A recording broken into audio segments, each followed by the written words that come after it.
Mati setelah mati. Karya Triyanto Triwikromo.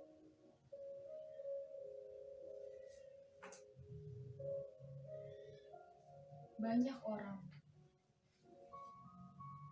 terutama warga Sekayu, yakin sekali Nyai Dini telah mati berkali-kali. Kali pertama, istri Kyai Yunuh ini mati pada Oktober 1965 saat dia baru berusia 6 tahun. Kali kedua, dia mati pada 1983 ketika penembakan misterius merajalela. Kali ketiga, tepatnya pada 1998, saat orang-orang di Jakarta menemukan banyak mayat perempuan cantik di gedung-gedung yang terbakar. Terakhir, Nyai Dini mati menjelang negeri ini menyelenggarakan pemilihan umum 2019. Kalian pikir aku percaya? Rafilus saja aku anggap nonsens, apalagi kisah kematian Nyai Dini. Pasti kau yakini sebagai pendongeng belaka. Sum, ruang tidak cukup. Tapi tunggu dulu, karena aku adalah pendongeng buruk. Kisah-kisah muskil dilanda dengan rasa penasaran. Lalu pergilah aku ke Sekayu, ke lereng gunung Hamung Suwung, tempat hal-hal di luar akal sehat bisa terjadi dan dianggap biasa-biasa saja oleh warga sekitar.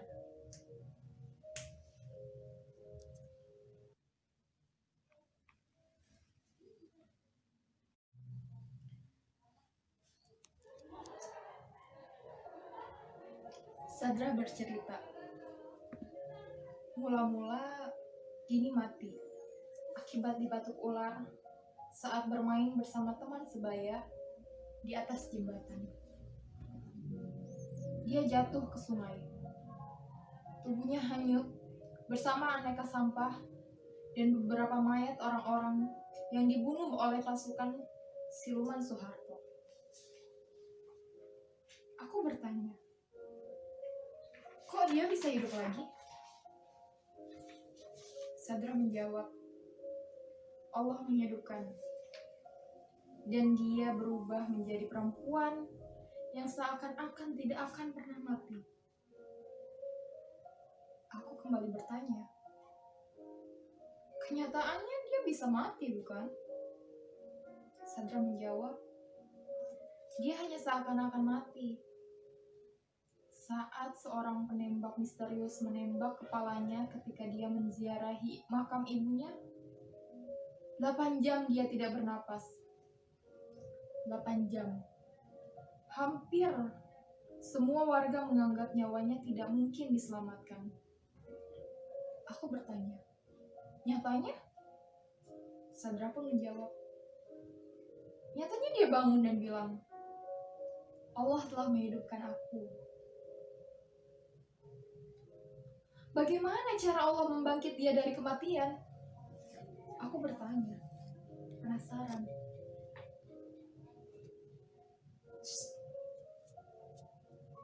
Diam dulu, dengarkan aku dengan baik. Saat itu, Sadra tidak mau dicela.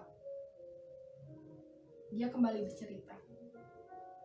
Katanya, pada usia 18 tahun, Nyai Dini menikah denganmu.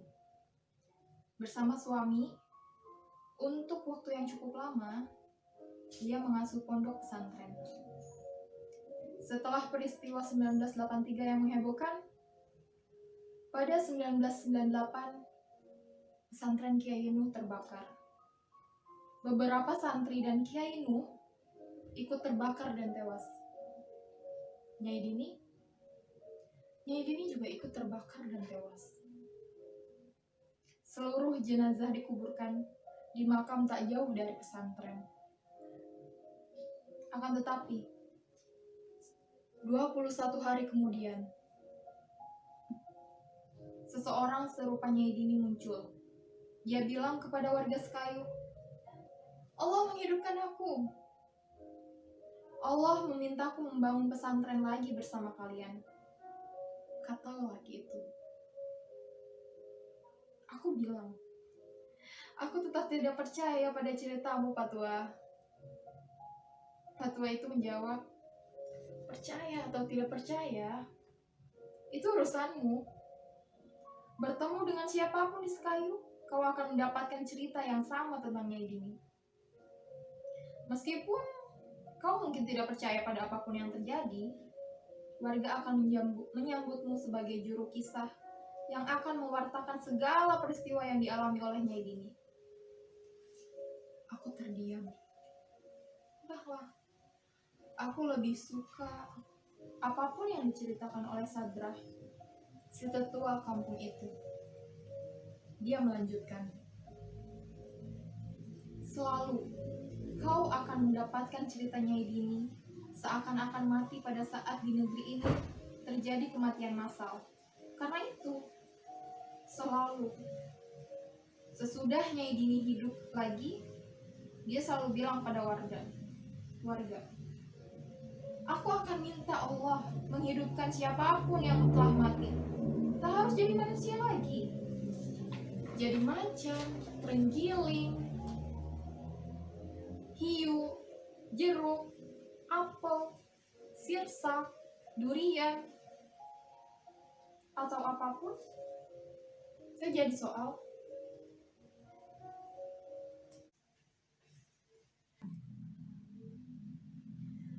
Saat itu, aku datang 3 hari setelah Nyai Dini dikubur. Kala itu, aku ingin menjadi saksi kebangkitan Nyai Dini dari kematian. Beberapa hari sebelum mati, kata Sadrah, Nyai Dini berkata, di surga kelak, kalian akan berjalan dengan kepala. Mengapa? Aku bertanya, penasaran. Nyai Dini berkata, karena dulu di dunia kita senantiasa menggunakan kaki untuk melangkah ke tempat-tempat salah. Kepalamu tidak memintamu menjauh menjadi manusia rakus, tetapi kakimu mengajakmu melangkah menjadi koruptor. Kepalamu memintamu menjadi makhluk yang senantiasa berzikir. Kakimu mengharapkanmu melangkah menjadi satwa pemangsa manusia lain.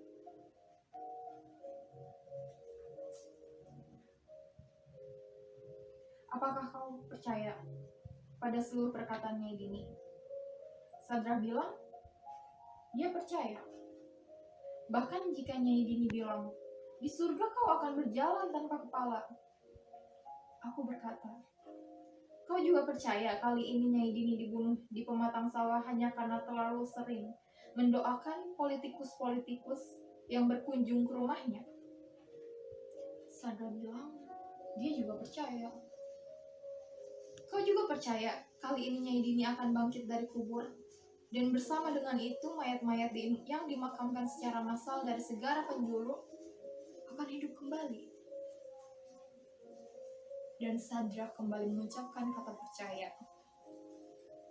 Bangkit sebagai apapun? Aku bertanya, meyakinkan. Ya, bangkit sebagai macan, kupu-kupu, terenggiling, hiu, jeruk, apel, sirsak, rambutan, durian, dan lain-lain, katanya. Akan tetapi, hari itu Nyai Dini belum bangkit-bangkit juga.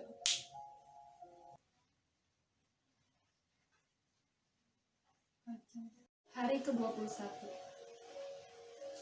Aku menunggu kebangkitan Nyai Dini. Aku yakin Pada hari ke-21, saat ratusan gagak terbang merendah ke makam Nyai Dini akan hidup kembali. Aku membayangkan dia bangkit dari kubur yang masih ranum dan berteriak, Allah, Allah, bangkitkan bersamaku orang-orang yang dibunuh karena dianggap tak pernah memujamu lagi.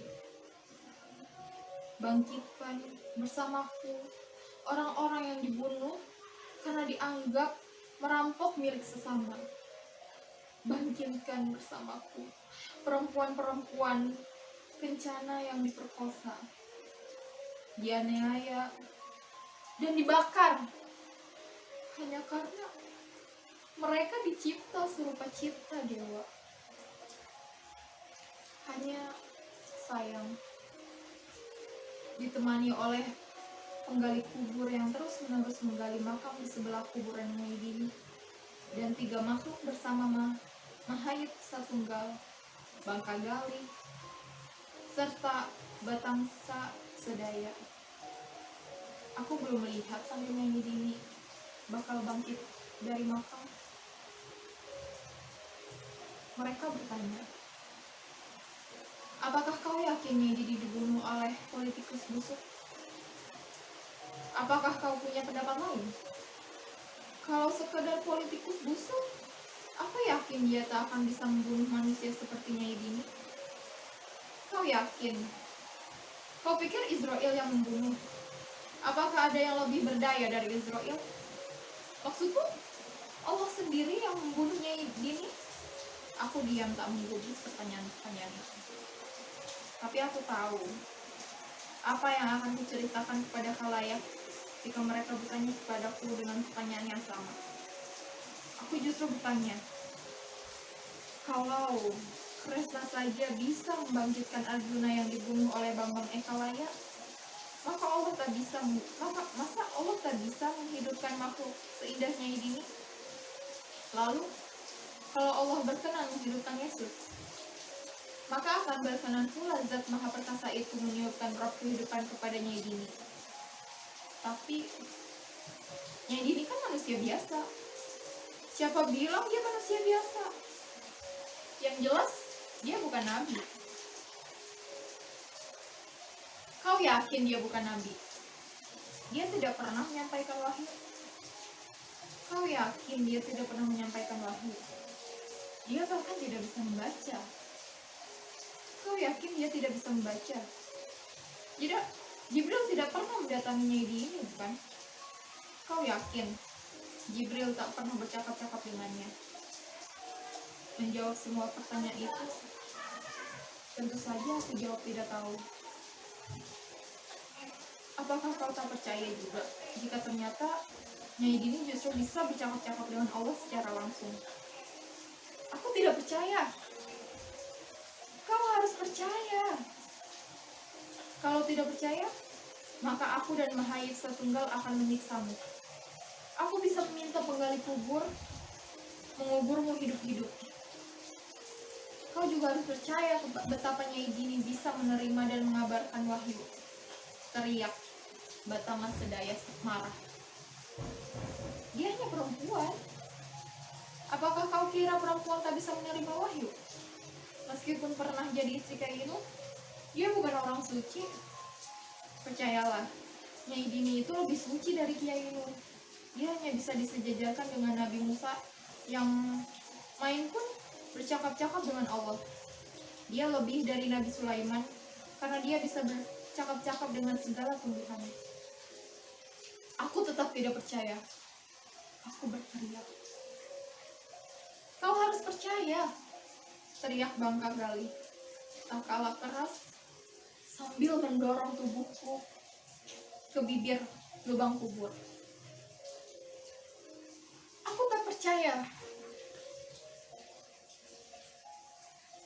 Ternyata teriakanku itu membuat penggali makam yang sudah melompat ke atas naik pitam.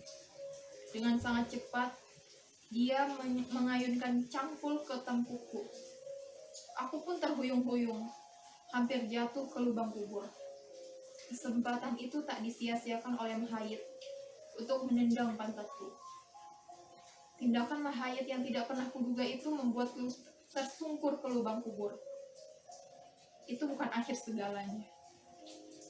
Mereka berempat dengan cepat menimbunku dengan tanah. Mereka menguburku hidup-hidup di sebelah makam Nyai Dini.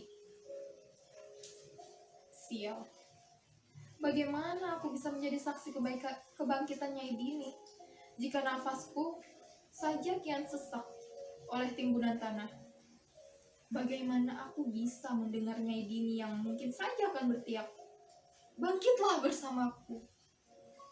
Wahai orang-orang yang teraniaya, kalian tak harus jadi manusia lagi. Jadilah macan, kupu-kupu, terenggiling, hiu, jeruk, apel, sirsak, rambutan, durian, atau apapun itu. Aku menunggu kalian. Aku menunggu kalian di gerbang makam. Apakah Nyai Dini juga menungguku membebaskan diri dari kezaliman Mahitsa Tunggal, Bangka Kali, Batangka Sedaya, dan penggali kubur? Aku tidak tahu. Aku hanya merasakan timbunan tanah yang memberat dan kegelapan menghujam dengan cepat. Aku samar-samar mendengar, kita akan terus hidup dan melupakan kematian yang tak perlu dan sia-sia. Kita akan tetap hidup.